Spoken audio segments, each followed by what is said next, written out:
One of the biggest pitfalls I see with women leaders when I speak to them is they say things to me like, I find it so hard to influence and get buy-in at senior levels.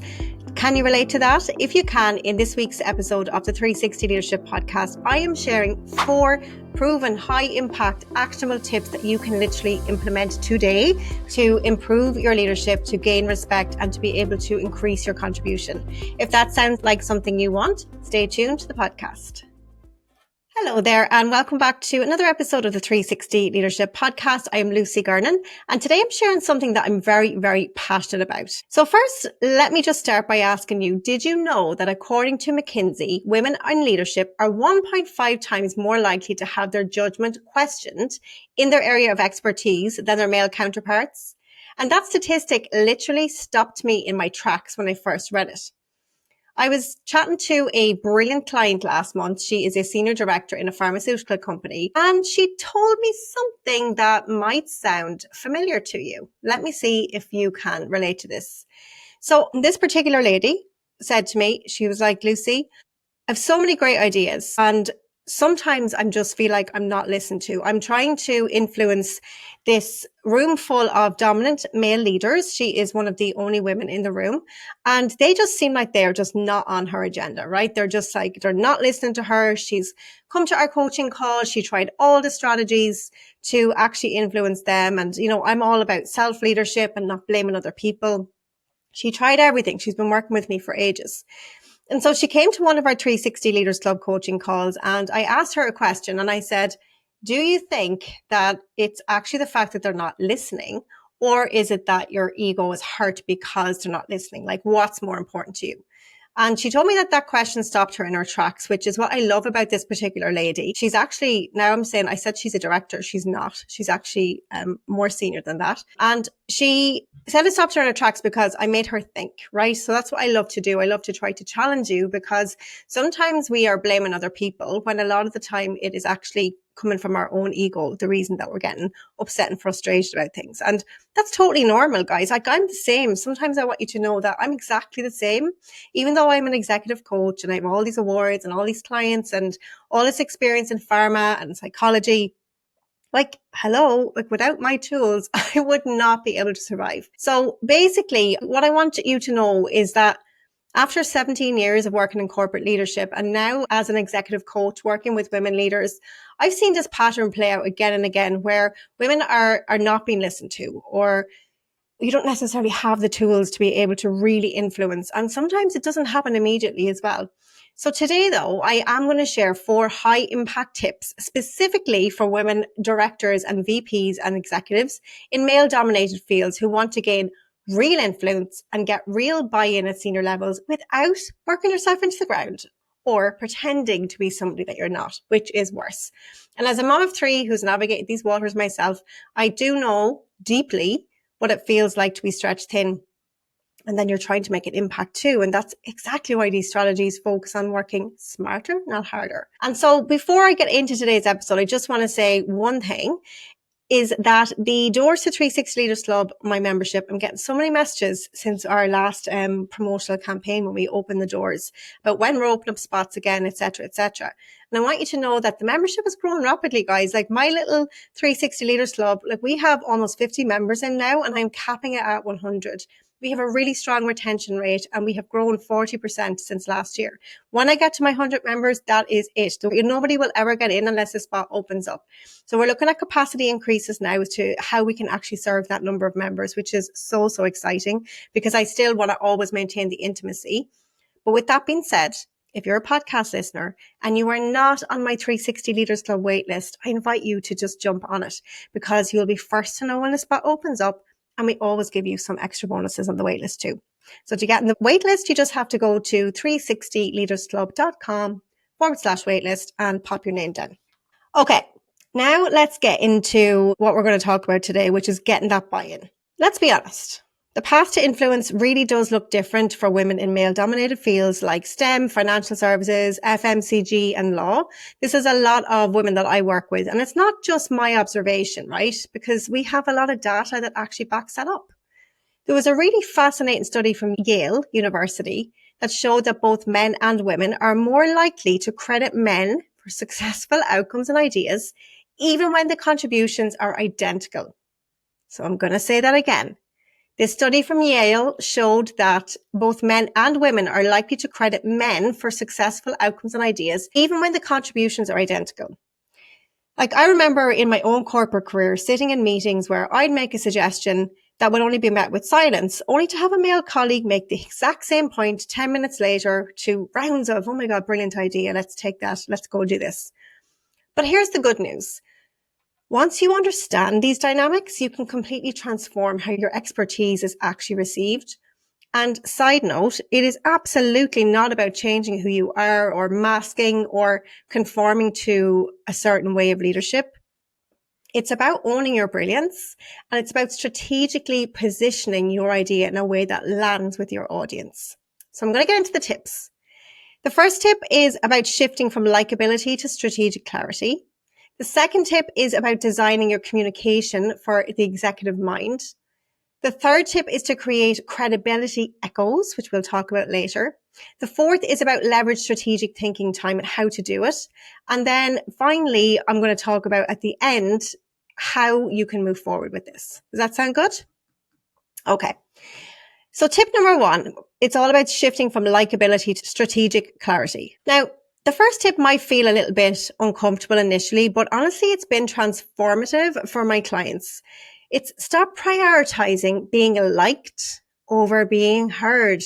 So if you're multitasking, please come back to me. Stop prioritizing being liked over being heard. Don't worry about if you think your idea is quote unquote stupid, or maybe if it won't land.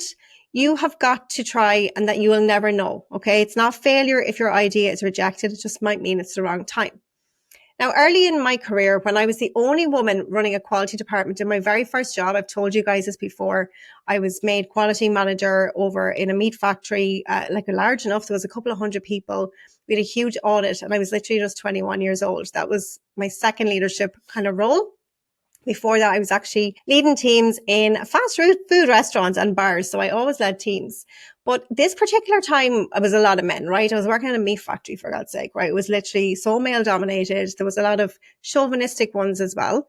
So I just want you to know that, like, what I learned even back then is you can't dilute your message, right? And I used to dilute my messages with things like, I was just thinking that maybe, or I'm not sure if this makes sense. I always said that a lot when I worked in pharma until I realized all about the power of language. And meanwhile, if you look at your male counterparts, they simply state their views directly and then they get taken seriously. So we're here kind of second guessing, doubting ourselves, whereas our male colleagues don't tend to overthink as much as we do. And the data shows this, right? This is generalization, but the data shows it. There's actually research from Stanford that shows that women often face a likability penalty for direct communication. That is absolutely real. But here's what they don't tell you. At senior levels, indirect communication erodes your credibility far more than direct communication affects your likability. So I'm going to say that again. At senior levels, indirect communication, discounting language, erodes your credibility far more than direct communication affects your likability. Now, one of my clients in 360 Leaders Club, let's call her Catherine. She was a director who struggled with this exact same issue. She shared with me that she would leave meetings feeling frustrated that her expertise wasn't being recognized despite her 20 plus years of experience. So when we looked at her language, and we had an amazing, as part in 360 Leaders Club, we deliver advanced leadership training and CPD accredited leadership training. And one of the modules is all about NLP, so neuro-linguistic programming. It was all about clean language, mastering clean language for credibility. Okay. And we had the amazing John Fleming, who is a master coach and NLP expert, come in and deliver this training. And one of the biggest things that the girls took away from it, like we had so many, we always get everyone to rate the trainings. It was rated as a 9 out of 10, 9.5 out of 10, I think. It was so powerful. And you cannot underestimate the power of your words. So with this particular client, right, we were working through this and we identified what I call credibility killers. So she was saying things like, sorry to interrupt, but, and unnecessary qualifiers like, I might be wrong. because you feel like you're actually protecting yourself if you are wrong. But actually, it's the confidence around the idea is actually what people remember. You don't want them to remember that you didn't have confidence in your idea, right? This particular lady was also saying things like, would it be okay if I added just a point? Or minimizing language, like just and only. I just thought, or it's only a small point. This is huge, guys, like absolutely huge.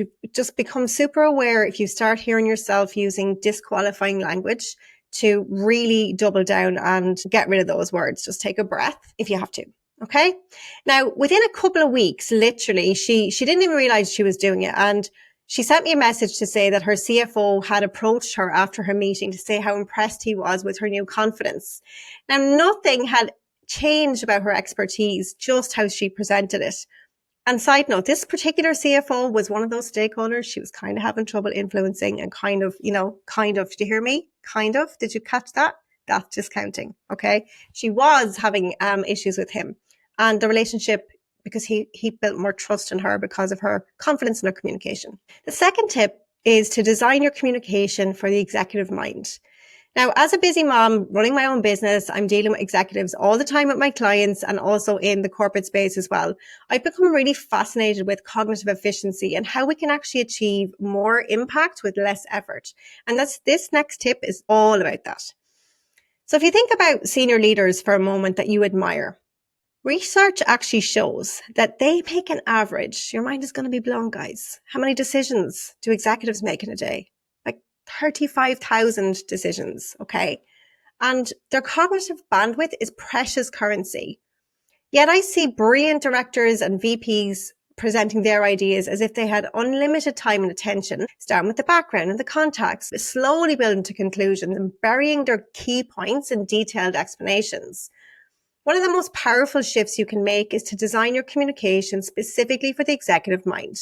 This isn't about dumbing down your message. It's actually about cognitive efficiency. And I call this the executive communication framework. Are you ready?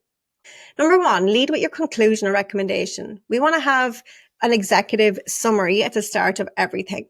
I literally had this conversation with my team recently as we were looking at our business monthly KPI meeting.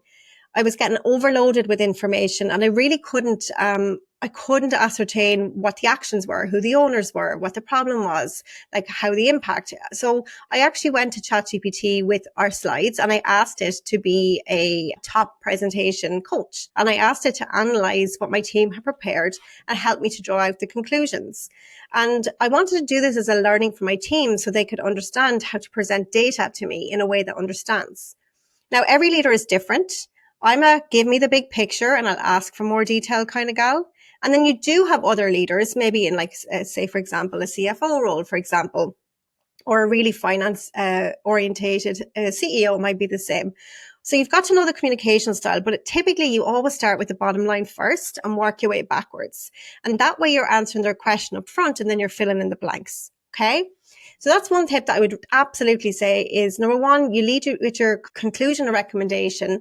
Then you follow with a couple of supporting points and then you have your background ready, but only share it if you're asked because the less information you can give, the better. Make sense? All right. Let's move to tip number 3, which is to create those credibility echoes.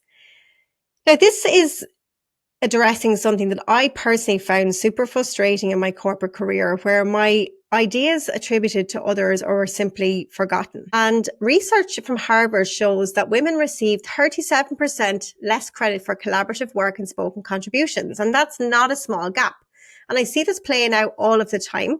And this is where we have a lot of unconscious bias.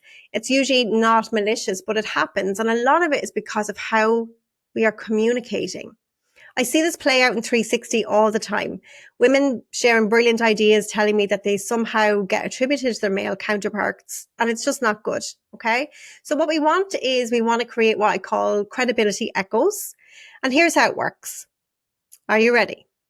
Build strategic alliances before the meeting. I've shared this on the podcast before. So have a pre-meeting in terms of an important meeting. Get your stakeholders. And create those chains during the discussion. So what you want to do is you want to be linking back to John, who's now your ally, and you're trying to get him involved to echo and support what you're saying. Now, please don't say I echo that. Maybe that's just me. It's a total pet peeve of mine. I wouldn't ever say I echo. I would say to build on that, because if you're echoing somebody, you're literally saying exactly the same thing as them. Whereas if you want to build on a point, you're taking their point and you're making it better. So from a psychology perspective, that's just a side little tip for you. All right. So that's what you want to do. You want to be creating those strategic alliances, and you want to be trying to get them involved, get their buy-in, moving over to them and get them to echo back your point and build on it and help amplify your impact. Make sense? Okay, great. Now we're on to tip number 4, which is all about leveraging strategic timing and selective expertise. Now, as a recovering perfectionist, I tell you guys this all the time in the podcast. This next tip was a game changer for me because I used to believe I needed to demonstrate my expertise at every opportunity, sharing everything I knew to prove my value. Can you relate? Or is that just me? But what I've learned through research and experience is that influence isn't actually about how much you say and when you say it. It's about how you say it. Okay? It's about when you say it and how you say it, not actually how much you say. So I call this approach, when you're doing this, a strategic timing and selective expertise. And it's particularly powerful for women who are often interrupted or spoken over. So here's what you're going to do. Number 1, speak first. So get your spoken first, because again, from a psychology perspective, you're already engaged in the meeting and it's nearly like you'll be the reference point. Then you want to observe the first maybe 20% of a discussion before contributing, and just listen for the gaps in the conversation where you can add value, and choose moments when energy or attention is high, right? So you want to be getting in there early. Do not wait till the end when people's heads are fried and nobody, you've gone around in circles. And then deliver your insight concisely and stop talking, right? We've talked about the strategic pause before. And that's really, really, really going to happen, because the magic happens when you speak in these strategic moments. So after problematic assumptions have been voiced, or when people are, when you're going around in circles and people are confused, that is the best time to come in, because you will be seen as the person who got the meeting back on track, right? Or when senior leaders express specific concerns, cue you, right? This is when people are seeking answers. You want to be the one who's given the answer. Don't be the one talking hot air, which I used to do. Pause, watch, observe, and you will become a trusted colleague in the room. So here's your challenge. In your next 3 meetings, I invite you to, number 1, speak first. All right, get your contribution in early. Sit back, and if you are a talker, try to speak about 20% less, but make your contributions 50% more strategic by using this framework, and just notice how people respond differently. So just to recap on our 4 tips, I hope you found them valuable. Number 1 is shifting away from likability to strategic clarity. Remember that stat that you're far more likely to actually damage your credibility if you are out there to make people like you, rather than going in with confident communication. Tip number 2, design your communication for the executive mind, which is all about starting with the bottom line, the conclusion, and then working backwards. Less is more. Tip number 3, create those credibility echoes and have those strategic allies in the room with you, having the pre-meeting. And tip number 4 is to leverage strategic timing and selective expertise. So try to just talk when you can really add value, when you can be seen as the hero without actually flying in with your cape, unless you want to. Because, why not? So if these strategies resonate with you, I would love to tell you a little bit more about how we support women in 360 Leaders Club. So 360 Leaders Club is my membership for women in senior corporate leadership, from associate director, senior manager, all the way up to executive level. And 360 is all about helping you to lead with more confidence, communicate with more presence, and live with more balance. Now, what makes us different is it is totally no fluff, totally no BS. If you love the podcast, you will absolutely love 360, because while the podcast is fantastic and I do give a lot of free value on this podcast, I've had so many of you come to me and work with me and say, Lucy, I thought I could just listen to your podcast, but really what you're missing is the advanced tools. Like this is just the how-to, guys, tip of the iceberg, free stuff. So can you imagine when you're in 360 and you're in the community and you've got the support, the on-demand tools, access to me, access to the CPD training, you're going to gain a wealth of momentum, right? Because you can passively listen to things, but when you pay attention. And when you show up, you pay attention. We have members from pharma and tech and financial services and FMCG and brilliant women who want to lead with impact without sacrificing their well-being. And what really makes 360 different is our holistic approach. It combines advanced CPD accredited leadership training, executive coaching, a supportive community, and practical tools like this that you can implement immediately, except for you get all the handouts, all the downloads, all the guides, and all the training that you have access to for the entire duration of your membership. Okay. Now, we are currently at capacity, like I shared earlier on. And usually when we open up spots, it's when new members transition or when I can build in a bit of capacity to support extra members. So for example, recently we just had to start a third tier in 360 for our executives, right? So we have 3 different tiers now. So we've created a little bit of capacity, which is now full. But we will be opening up doors again super soon. So if you would like to be first in line when spots open up again, I would love to invite you to join the waitlist. Now, because we are growing so rapidly, we are going to be a lot more selective about who actually gets accepted to join. So just because you submit an application, it does not mean you will automatically get a place in the membership, because the women in here are high achievers. They are totally sound. They are high vibe. They are ready to work on themselves, and they are not coming in, giving out, blaming others, bringing the tone down. I only want to work with women who are ready to develop themselves so that you can be the best leader, so you can be the best mother, so you can have more time, so you can increase your impact and just feel amazing in yourself. And I really believe that every woman deserves to have her brilliance recognized and valued. And I would be so honored if it's the right fit to support you to make it happen. So to join the waitlist, you've just got to go to leadersclub.com/waitlist. And then when a spot opens up again, I will send you a personal email with your invitation to apply. And then if you submit your application, we will review it. And if we think you're the right fit versus the other candidates who have applied, you will be offered a place and you will basically start straight away, which is so exciting. I cannot wait because I know there's so many amazing podcast listeners who are on the fence half the time, and I would love to have you join us because we have so much fun learning and developing. All right. So thank you so much for joining me today. I really hope these 4 tips have given you some practical ways to ensure your expertise is recognized and your ideas are implemented. And remember, your influence isn't determined how hard you work, but how strategically you approach your leadership. Because I know you already have the expertise. Now it's about communicating it in a way that others understand. Okay? So I really hope you enjoyed this week's episode of the show. Like I said, please, if you want to join 360, it's going to be a little bit more challenging as we're growing so fast. So please pop the name on the wait list. If you're offered an opportunity to apply, take it with both hands. Don't procrastinate. You totally deserve this. So until next time, be safe, be well, and I'll talk to you again. Same time, same place. Bye for now.